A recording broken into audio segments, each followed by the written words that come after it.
Welcome back, everybody. Sheepdog Smokey here, and this one is one of the wilder, more insane things I've seen lately. Apparently, the CDC is going to do door-to-door requests for blood samples, starting in Atlanta, Georgia. And no, I'm not making this up. If you've seen this on Twitter, you'll know what people are thinking right now, because the replies are all basically one version or another of no. Somebody comes to my door and says, "Let me take your blood." They will be directly told what they can do and what will happen if they don't. It's very clear. We have the right to be secure in our homes and our papers and our property against unreasonable search and seizure. This is an invasion of your privacy. I don't really trust when I donate blood that I'll truly get the cholesterol count and blood type and other things that Carter Blood Care gives me when they give me some results from a little bit of testing. So far, every donation I've made, granted it's been a while, but they all came back the same thing as far as type and everything. So apparently Carter does do this, or do it right. But this is the CDC, a government agency, so you know it's run by the lowest paid person they could pay to do it. These are probably not going to be people who even know what the term phlebotomist means. Probably won't even be able to spell it.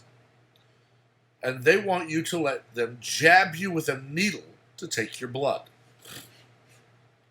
I can remember going to the doctor, not Carter Blood Care, not a random blood drive, but to my doctor, and he needed 2 vials of blood, yearly checkup.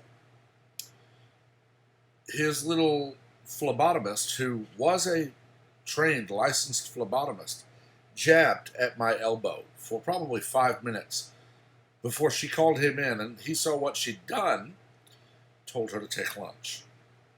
Bandaged up my right arm, went for my left, boom, got it. And he never was a phlebotomist, but he's an MD. So that shows you what training a lot of the people who are licensed have.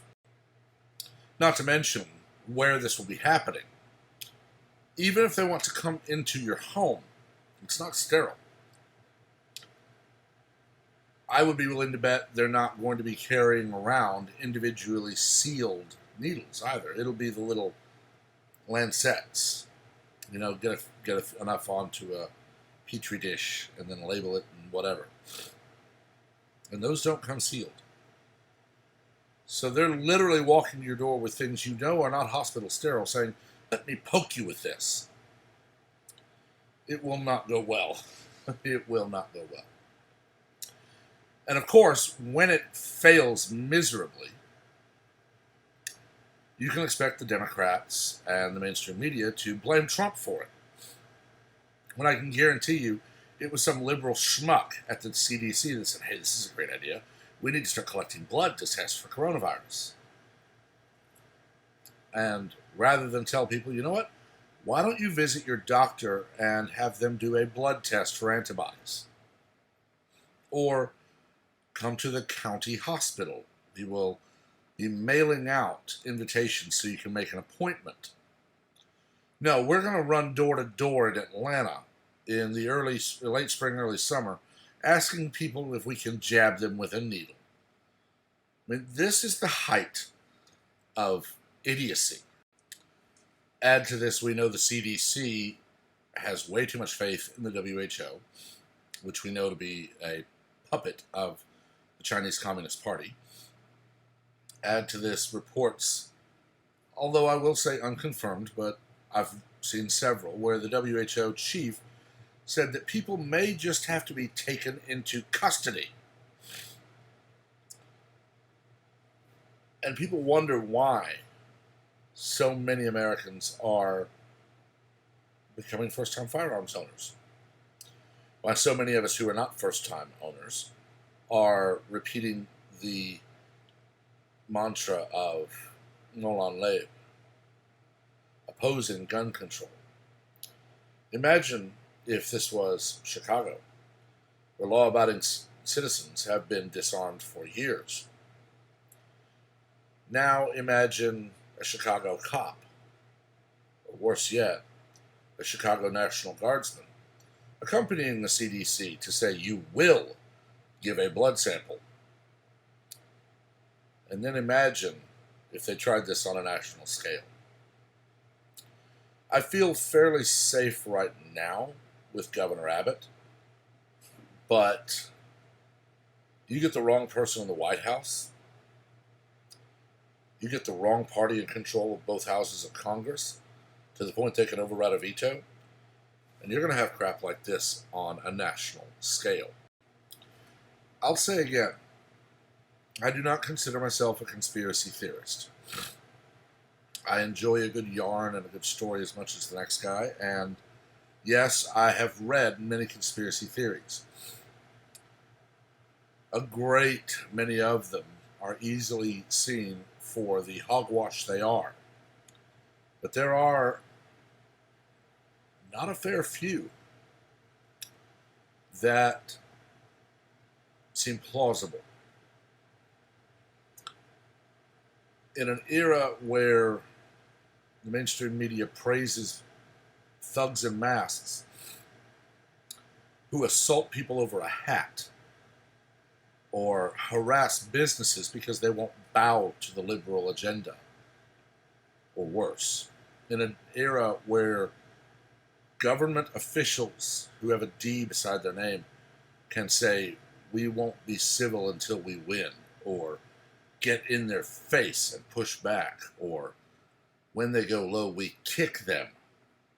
In an era where the mainstream media lied so vociferously about a minor that they were sued for millions.